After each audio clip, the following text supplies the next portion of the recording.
జర్నలిజంపై ఆసక్తి ఉన్న వారికి అవకాశం. తెలంగాణ, ఆంధ్రప్రదేశ్ రాష్ట్రాలలో జిల్లాల వారీగా, నియోజకవర్గాల వారీగా, మండలాల వారీగా T6 టీవీ న్యూస్ అడ్వర్టైజ్మెంట్ కొరకు రిపోర్టర్లు కావాలను. అనుభవం గల వారికి ప్రథమ ప్రాధాన్యత.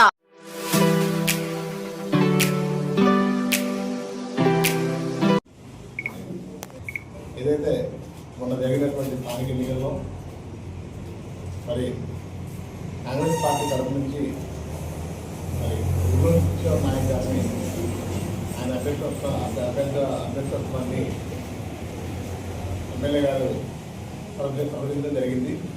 దానికి మేము ఐడీస్ తరఫు నుంచి పూర్తి మద్దతుతో సపోర్ట్ చేసి గెలిపించడం జరిగింది. కానీ దాంట్లో భాగంగానే టీఎంపీసీ నాయకులు అలాగే తెలుగుదేశం పార్టీ మద్దతు ప్రకటించారు తప్ప దానికి పూర్తిగా మద్దతు ప్రకటించి గెలిచిన తర్వాత వాళ్ళు ఏమైతే చెప్పారో టీఎన్టీసీ మరియు తెలుగుదేశం పార్టీ అభ్యర్థి అని చెప్పుకోవడం అనేది అది ఒప్పుకోదగ్గ విషయం కాదు. అలాగే వాళ్ళు ఒక సర్క్యులర్ ఏదైతే మన కమిటీ తరఫు నుంచి ఒక లెటర్ ప్యాడ్ రిలీజ్ చేసి దాన్ని సర్క్యులేట్ చేస్తూ మరి ప్రజల్లో గ్రామ ప్రజల్లో ఒక దాన్ని క్రియేట్ చేయడం తప్పు. సో దాన్ని మేము తీవ్రంగా ఖండిస్తున్నాం. సర్పంచ్ ఎలక్షన్స్ అని ఐటీసీలో వేజ్ రివిజన్ నడుస్తుంటే మీరేం చేశారండి? ఎలక్షన్ 10 రోజులు ఆపేసి నీ కార్యవర్గ సభ్యుల్ని నువ్వు అందరూ కలిసి ఎవరిని ఓడించాలి, ఏం చేయాలని తిప్పిను. అంటే ఓడీలు తీసుకుంటూ నువ్వు సర్పంచ్ ఎలక్షన్కి కార్మికుల సమస్యలపై పోరాడకుండా ఓడీలు ఇచ్చి తిప్పిను. అంటే నీ రాజకీయం నీ స్థితిగతులు ఎలా ఉన్నాయో కూడా కార్మిక లోకము ఇటు ప్రజలు కూడా గమనిస్తూనే ఉన్నారు. ఇంకోటి కూడా చెప్తున్నా సోదరులారా, ఇంతమందిని బయట తిప్పి నీ సభ్యుడిని కూడా నీ స్పోర్ట్స్ కమిటీ ఫ్యామిలీ మెంబర్ని కూడా వార్డు మెంబర్గా కూడా గెలిపించుకోలేని స్థితిలో నువ్వు ఉన్నావు. అంటే నువ్వు జరగబోయే 14వ వేతన ఒప్పందాన్ని గాలి కొదిలేసి నీ కూటమి అభ్యర్థిని గాలి కొదిలేసి నువ్వు చేసింది ఏంటండి? కాంగ్రెస్ పార్టీ అభ్యర్థి గెలిస్తే మా అభ్యర్థి అని సంకల గుద్దుకొని ఏదో స్టేట్ నుంచి ఒక ప్రెస్ రిలీజ్ పెట్టేసి దాన్ని ఒక ఇదిగా బూటకంగా ఇచ్చేసి ఒక పేపర్ తీసుకొచ్చి పెట్టావు. అసలు ఇక్కడ ఏం జరుగుతుంది ఏంటి? 10 రోజుల నుంచి నువ్వు ప్రచారం ఏం చేస్తున్నావు? కాంగ్రెస్ పార్టీ అభ్యర్థిని పాంప్లెట్లు సోషల్ మీడియా హల్చల్ చేస్తుంటే ఏంటండి ఇంత అబద్ధం? అంటే మీ నిజగండం అనేది 100% మీ వారసత్వంగా వస్తుందనేది తేట తెల్లమైంది. ఇంకోటి కూడా చెప్తున్నా సోదరులారా, నీ యొక్క నీచ రాజకీయాలు ఎలా ఉన్నాయంటే అటు కార్మికుల్ని వదిలేసావు, ఇటేమో మీ కూటమిని వదిలేసావు. వదిలేసి గెలిచిన అభ్యర్థి మా అభ్యర్థిని సంకల గుద్దుతుందో అంటే ఎవరండి? ఏం జరుగుతుందండి ఇక్కడ? మీ ఆంతర్యం ఏంటి? రేపు జరగబోయే జడ్పీటీసీ ఎంపీటీసీ ఉన్నాయి. మీకు దమ్ముంటే మీ అభ్యర్థుల్ని నిల్చోబెట్టి మీ కూటమి తరపు నుండి గెలిపించండి. అది చేత కాదు. అది చేతగాక మీ ఆంతర్యము మీ ఇది ఏదో గెలిచినోడు నా ఓడు మీ అభ్యర్థి మీరే అన్నారు గ్రామ పంచాయతీ ఎలక్షన్స్ వస్తే మా అభ్యర్థిని మేము నిల్చోబెడతాం, మా తెలుగుదేశం పార్టీ తరఫున నిల్చోబెడతాం అన్నారు. నిల్చున్న కూటమి అభ్యర్థికి సపోర్ట్ చేయాల. నిల్చున్న కూటమి అభ్యర్థికి మీరు సపోర్ట్ చేయలేదు. కానీ మీరు నిల్చోబెట్టిన చోట ఒక్క చోటనే ప్రచారం చేశారండి. బోర్గంపాల్లోనేమో టీఆర్ఎస్ అంటారు, మూతలో నిల్చోబెట్టారు. ఒక్కరోజన్నా మూతెళ్ళారా? అంటే మీ యొక్క నీచ రాజకీయాలు ఎలా ఉన్నాయో తెలుస్తుంది. ఇంకోటి కూడా చెప్తున్నా సోదరులారా, మనుగూరులో సమితి సింగారంలో మీ టీడీపీ అభ్యర్థి నిల్చున్నాడు. ఎన్ని ఓట్లు వచ్చినాయండి? సుమారు 50 ఓట్లు కూడా రాలా. అంటే మీ తెలుగుదేశం ఎక్కడుందండి? ఇక్కడ పినపాక నియోజకవర్గం అనేది కాంగ్రెస్ అడ్డా. ఇక్కడ ఏమీ లేనప్పుడు కూడా కాంగ్రెస్ ఎమ్మెల్యే గెలిచాడు. డాక్టర్ వైఎస్ రాజశేఖర రెడ్డి వాళ్ళ తనయుడు జగన్మోహన్ రెడ్డి ఆశీస్సులతో కాంగ్రెస్ పార్టీ గెలిచింది. అలాగే వైఎస్ఆర్సీపీ తరఫున పాయంగాన్ని గెలిపించుకున్నారు. అలాంటి ప్రజానికాన్ని నువ్వు మేమే అంటే ఏంటన్నట్టండి? చేతులు ముడుచుకొని కూర్చున్నారు. మీరు ఏం చేస్తున్నారండి? అసలు నువ్వు నీ నీచ రాజకీయాలు ఎలా ఉన్నాయో నీకు తెలుసు. నువ్వు ఎట్ట గెలిచినవో తెలుసు. వైసీపీ మద్దతుతో నువ్వు గెలిచి నీ ఆదినాయకుడి దగ్గరికి ఆంధ్ర వెళ్తే నీ ఆదినాయకుడు ఏమన్నాడో నీకు తెలుసు కదా. వైసీపీ వాళ్ళ మద్దతు ఎందుకు తీసుకున్నారు, మీకు సిగ్గు లేదా అని పదం వాడాడు, మీకు తెలుసు కదా. అయినా సిగ్గు లేకుండా ఇక్కడ నీచ రాజకీయాలు చేస్తున్నారు మీరు. అంటే అర్థం చేసుకోండి మీ యొక్క చరిత్రహీనత ఎలా ఉందో. కార్మికులు, సారబాగ గ్రామ ప్రజలందరూ గమనిస్తూనే ఉన్నారు. బోడమల్లయ్య అన్నట్టు మీ తీరు అలా ఉంది. జడ్పీటీసీ, ఎంపీటీసీ ఎలక్షన్స్ ఉన్నాయి. మీ అభ్యర్థులను నిల్చోబెట్టండి. మీ తెలుగుదేశం కూటమి అభ్యర్థులను నిల్చోబెట్టండి. అది చేతగాక గెలిచిన అభ్యర్థి మావాడు, అంతే. ఇదండి వాళ్ళ రాజకీయాలు. ఇంత నీచమైన రాజకీయాలను మేము ఐఎన్టీసీ మిత్రపక్షాల తరఫున ఖండిస్తున్నాం. మిల్లులో నీ చరిత్ర ఏంటి, నువ్వేంటి అనేది కూడా అందరికీ తెలుసు. కాంట్రాక్ట్ లేబర్ని ఎంత నాశనం చేసినావు, బదిలీలు ఎంత నాశనం చేసినావు, ఇప్పుడు జరగబోయే వేతనాన్ని ఎంత కమ్ముకుంటున్నావు కూడా తెలుసు. ఏం జరుగుతుందో కూడా దాదాపు 4 రోజులైంది చర్చలు మొదలెట్టి. ఇంతవరకు ఏం జరుగుతుందో కూడా కార్మికులకు తెలియపరచాల. ఇలాంటి నీచమైన స్థితిలో ఉన్నావు. కాబట్టి టీఎన్టీసీ నాయకుడికి ఒకటే చెప్తున్నావు, నువ్వు కార్మికులకు మంచి వేతన ఒప్పందం చేయి. ఇన్ఫ్లేషన్ ప్రకారం ఈ రోజు state government, central government inflation ప్రకారం దాదాపు 21,000 పైచలకు ప్యాకేజీ రావాలి. దాని గురించి దృష్టి పెట్టి కానీ గెలిచిన అభ్యర్థి నావోడే, అందరూ గెలిచిన వాళ్ళందరూ నావోళ్ళే. నీ వాళ్ళు ఓడిపోయి కూర్చున్నారు, గెలిచిన వాళ్ళు నావోళ్ళే. ఇవన్నీ చమత్కారాలు, ఇవన్నీ చిల్లర రాజకీయాలు చేయొద్దనేది మా ఎన్టీసీ మిత్రపక్షాల ద్వారా మనవి చేసుకుంటున్నాం. ఇంకోటి కూడా చెప్తున్నా సోదరులారా, నువ్వు ఎంత దారుణాన్ని కొడిగట్టు అంటే కార్మికులందరినీ నట్టేట ముంచి ఇక్కడికి వచ్చేసి ఇది నాది అది నీది అనేది ప్రగల్భాలు పలుకుతున్నావు. అంటే నీ వ్యవహారం ఏంటో కూడా ప్రజలందరికీ అర్థమైంది. నీ స్వార్థ రాజకీయాలు ఎలా ఉంటాయంటే నీకు దిక్కు లేక గతి లేక ఎవడు గెలిస్తే వాడు నావోడే. నేను ఒకటే చెప్తున్నా మీ మీడియా మిత్రుల ద్వారా, రేపు జడ్పీటీసీ, ఎంపీటీసీ ఎలక్షన్స్ ఉన్నాయి. నీ టీడీపీ కూటమి ఆల్రెడీ సర్పంచ్ ఎలక్షన్ లో నిల్చుంది. దానికి నువ్వు సపోర్ట్ చేయలేదు. సపోర్ట్ చేయకపోగా నీ వార్డు మెంబర్లు కూడా గెలిపించుకోలేదు. నీ కార్యవర్గ సభ్యులందరినీ తిప్పిను. పాపం 13వ వార్డులో రేవంత్ రెడ్డి అన్నకి అన్నం పెట్టిన వాళ్ళ మీద కూడా నువ్వు యాంటీగా తిరిగినవు. అంటే నీ రాజకీయ చతుర్గత ఎలా ఉందో అర్థం చేసుకోవాలి. సోదరులారా, నేను కార్మిక సోదరులకి, కార్మికులకి, కార్యవర్గ సభ్యులకి ఒకటే విన్నవించుకుంటున్నా. సారపాక మేజర్ గ్రామ పంచాయతీలో కాంగ్రెస్ అభ్యర్థిగా పోటీ చేసిన పాయం మరియు మన మండల అధ్యక్షుడు ఆశీస్సులతో, ఆదినాయకత్వం ఆశీస్సులతో కాంగ్రెస్ అభ్యర్థిగా నిల్చున్న కిషోర్ శివరాం నాయక్ గారు కాంగ్రెస్ అభ్యర్థిగానే గెలిచారు. ఇది 100% 100% కరెక్ట్. అది వాళ్ళకే తెలుసు. వాళ్ళ విజ్ఞతకే వదిలేస్తున్నాం, వాళ్ళ ప్రచారాన్ని వాళ్ళ విజ్ఞతకే వదిలేస్తున్నాం.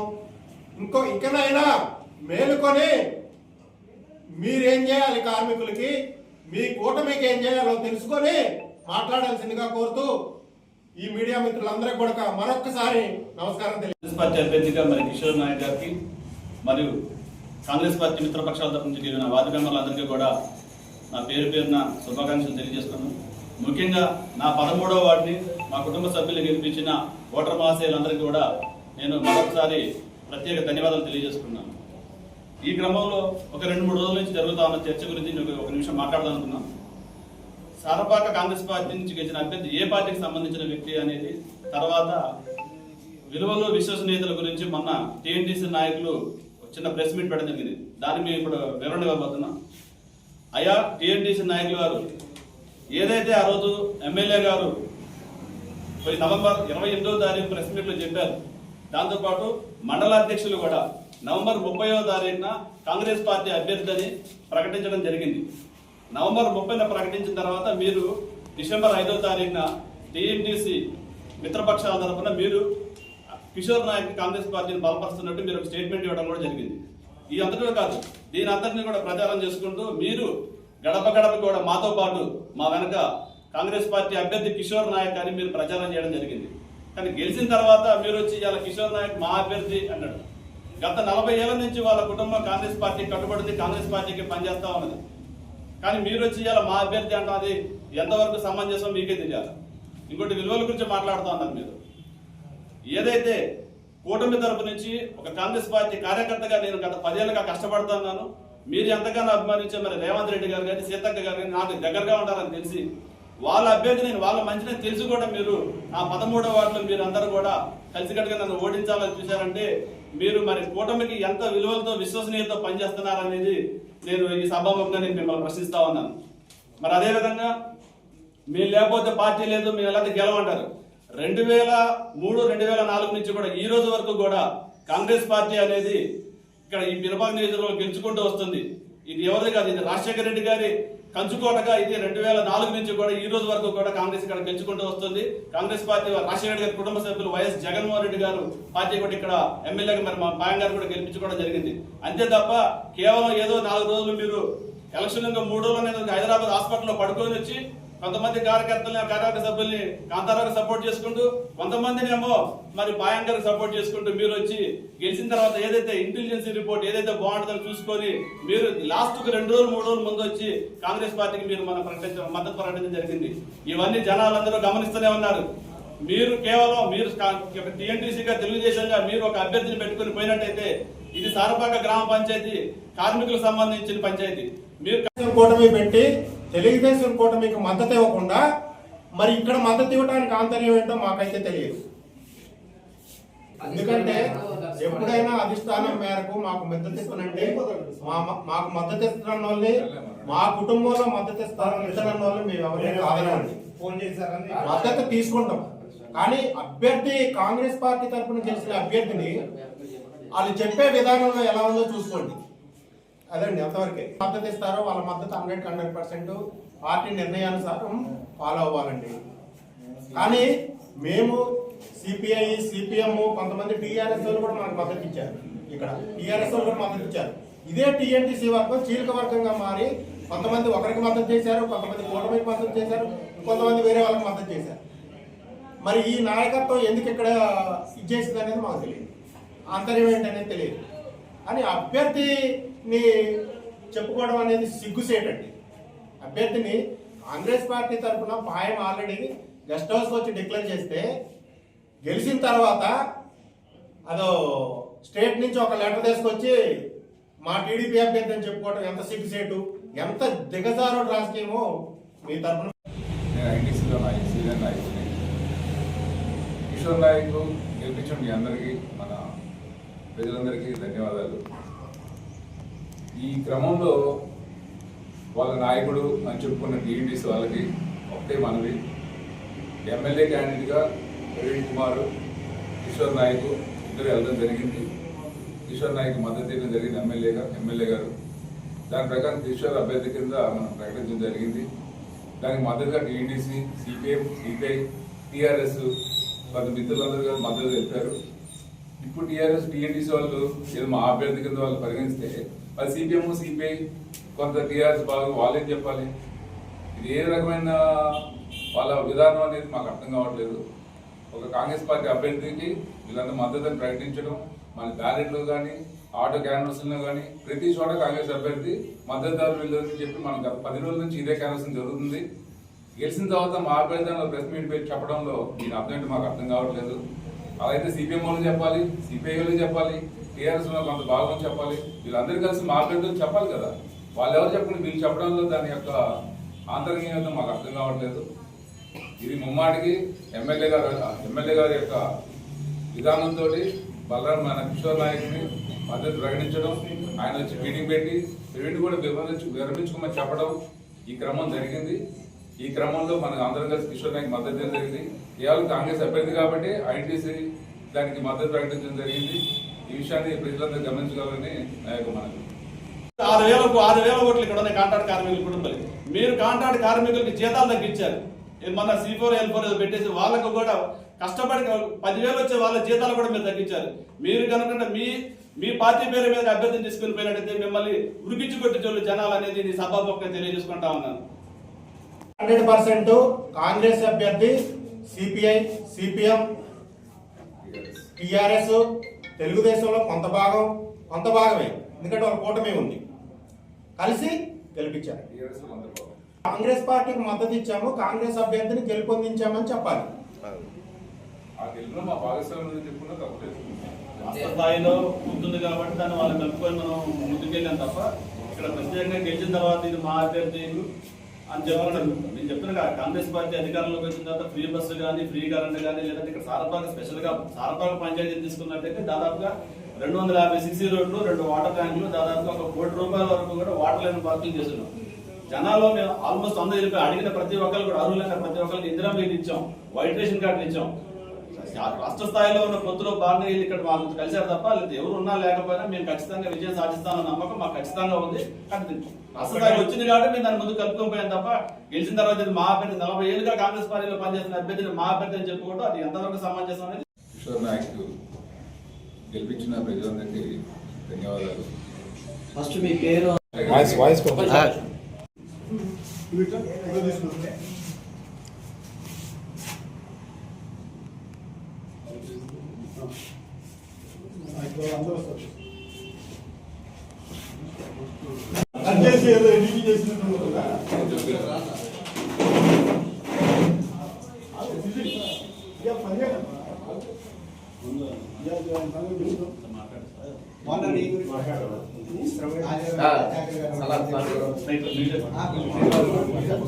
నమస్కారం. మీ అందరికీ తెలుసు గత 2-3 రోజులుగా ఏం జరుగుతుందనేది. ముందుగా మా యొక్క ఐఎన్టీసీ కార్యకర్తలు, అభిమానులు, శ్రేయోభిలాషులు, కార్యవర్గ సభ్యులు మరియు సారపాక మేజర్ గ్రామ పంచాయతీ ప్రజలందరికీ కూడా మన ప్రియతమ సర్పంచ్ నాయకుడు శ్రీ కిషోర్ శివరాం నాయక్ గారికి గెలిపించినందుకు వాళ్ళందరికీ కూడా ఒక ప్రత్యేకమైన కృతజ్ఞత అభినందనలు తెలియజేసుకుంటున్నాము. అలాగే మన మేజర్ గ్రామ పంచాయతీ సర్పంచ్ కిషోర్ శివరాం నాయక్ గారికి కూడా ప్రత్యేక కృతజ్ఞత అభినందనలు తెలియజేసుకుంటూ, మీ అందరికీ తెలుసు మన మండల ప్రెసిడెంట్ కానీ, తర్వాత పాయం గారు కానీ కాంగ్రెస్ పార్టీ అభ్యర్థి తరఫున శ్రీ కిషోర్ శివరాం నాయక్ గారిని ప్రకటించడం జరిగింది. మా ఐఎన్టీసీ కూడా పార్టీకి అనుబంధ సంస్థ అయిన మా ఐఎన్టీసీ కూడా శివరాం కిషోర్ నాయక్ గారికి మద్దతు ఇవ్వడం జరిగింది. మేమందరం కలిసికట్టుగా పనిచేసి కాంగ్రెస్ పార్టీ అభ్యర్థిని గెలిపించుకుంటే మీ యొక్క ఇదేందో అర్థం కావట్లేదు. నిన్నగాక టీఎన్టీసీ వారు ప్రెస్ మీట్ పెట్టేసి మా అభ్యర్థి అని చెప్పుకుంటారు. అసలు మీకు తెలంగాణలో పార్టీయే లేదు. తెలంగాణలో మీ ఆఫీస్ ఎక్కడుందో మీకు తెలియదు. గెలిచిన తర్వాత ఒక సర్క్యులర్ రిలీజ్ చేసేసి మావాడు మా టీడీపీ అభ్యర్థి అని చెప్తున్నారు. అంటే మీరు ఎంత దిగజారుడు నీతి మాలిన రాజకీయాలు చేస్తున్నారు. తేటతల్లమైంది మొన్నటితో. ఇంకొకటి మీడియా మిత్రుల ద్వారా నేను ఇంకోటి కూడా చెప్పదలుచుకున్నా. ఏమండి, సారపాక మేజర్ గ్రామ పంచాయతీలో టీడీపీ కూటమి అభ్యర్థి ఉన్నాడు. మరి ఆ అభ్యర్థికి సపోర్ట్ చేయకుండా ఇటు సైడ్ సపోర్ట్ చేయడానికి మీ ఆంతర్యం ఏంటండి? మీ టీఎన్టీసీ ఆంతర్యం ఏంటి? నేను మరొకసారి ప్రత్యేక ధన్యవాదాలు తెలియజేస్తున్నాను. ఈ క్రమంలో ఒక 2-3 రోజుల నుంచి జరుగుతా ఉన్న చర్చ గురించి ఒక నిమిషం మాట్లాడదాం అనుకున్నాం. సారపాక కాంగ్రెస్ పార్టీ నుంచి గెలిచిన అభ్యర్థి ఏ పార్టీకి సంబంధించిన వ్యక్తి అనేది, తర్వాత విలువలు విశ్వసనీయతల గురించి మొన్న టీఎన్టీసీ నాయకులు చిన్న ప్రెస్ మీట్ పెట్టడం జరిగింది. దాన్ని మేము ఇప్పుడు వివరణ ఇవ్వబోతున్నాం. అయ్యా టీఎన్టీసీ నాయకులు గారు, ఏదైతే ఆ రోజు ఎమ్మెల్యే గారు నవంబర్ 28వ తారీఖు ప్రెస్ మీట్ లో చెప్పారు, దాంతోపాటు మండలాధ్యక్షులు కూడా నవంబర్ 30వ తారీఖున కాంగ్రెస్ పార్టీ అభ్యర్థిని ప్రకటించడం జరిగింది. నవంబర్ 30న ప్రకటించిన తర్వాత మీరు డిసెంబర్ 5వ తారీఖున టీఎన్టీసీ మిత్రపక్షాల తరఫున మీరు కిషోర్ నాయక్ కాంగ్రెస్ పార్టీని బలపరుస్తున్నట్టు మీరు ఒక స్టేట్మెంట్ ఇవ్వడం కూడా జరిగింది. ఈ అంతటిలో కాదు, దీని అందరినీ కూడా ప్రచారం చేసుకుంటూ మీరు గడప గడప కూడా మాతో పాటు మా వెనక కాంగ్రెస్ పార్టీ అభ్యర్థి కిషోర్ నాయక్ అని మీరు ప్రచారం చేయడం జరిగింది. కానీ గెలిచిన తర్వాత మీరు వచ్చి ఇలా కిషోర్ నాయక్ మా అభ్యర్థి అంటాడు. గత 40 ఏళ్ల నుంచి వాళ్ళ కుటుంబం కాంగ్రెస్ పార్టీ కట్టుబడింది, కాంగ్రెస్ పార్టీకి పనిచేస్తా ఉన్నది. కానీ మీరు వచ్చి ఇలా మా అభ్యర్థి అంటే అది ఎంతవరకు సమంజసం మీకే తెలియాలి. ఇంకోటి విలువల గురించి మాట్లాడుతూ ఉన్నారు మీరు. ఏదైతే కూటమి తరపు నుంచి ఒక కాంగ్రెస్ పార్టీ కార్యకర్తగా నేను గత 10 ఏళ్ళుగా కష్టపడుతున్నాను, మీరు ఎంతగానో అభిమానించే మరి రేవంత్ రెడ్డి గారు కానీ సీతక్క గారు కానీ నాకు దగ్గరగా ఉండాలని తెలిసి వాళ్ళ అభ్యర్థి నేను వాళ్ళ మంచిని తెలిసి కూడా మీరు ఆ 13వ వార్డులో మీరు అందరూ కూడా కలిసికట్టుగా నన్ను ఓడించాలని చూశారంటే మీరు మరి కూటమికి ఎంత విలువలతో విశ్వసనీయతతో పనిచేస్తున్నారు అనేది నేను ఈ సభాముఖంగా నేను మిమ్మల్ని ప్రశ్నిస్తా ఉన్నాను. మరి అదే విధంగా మీరు లేకపోతే పార్టీ లేదు, మేము లేకపోతే గెలవంటారు. 2003, 2004 నుంచి కూడా ఈ రోజు వరకు కూడా కాంగ్రెస్ పార్టీ అనేది ఇక్కడ ఈ పినపాక నియోజకవర్గంలో గెలుచుకుంటూ వస్తుంది. ఇది ఎవరిది కాదు, ఇది రాజశేఖర రెడ్డి. నూతన గాయని గాయకులకు మరియు నృత్య కళాకారులకు అవకాశం. మీరు పాడిన పాటను నృత్య ప్రదర్శనల వీడియోలు మాకు మా వాట్సాప్ ద్వారా తెలియచేయండి. మా వాట్సాప్ నెంబర్ 9160044744. మరిన్ని అప్డేట్స్ కోసం లైక్ చేయండి, షేర్ చేయండి, సబ్స్క్రైబ్ చేయండి. Media partners Telangana social services, Telangana Aryavaishya Samithi, TSS, TV news మరియు AVN తెలుగు న్యూస్.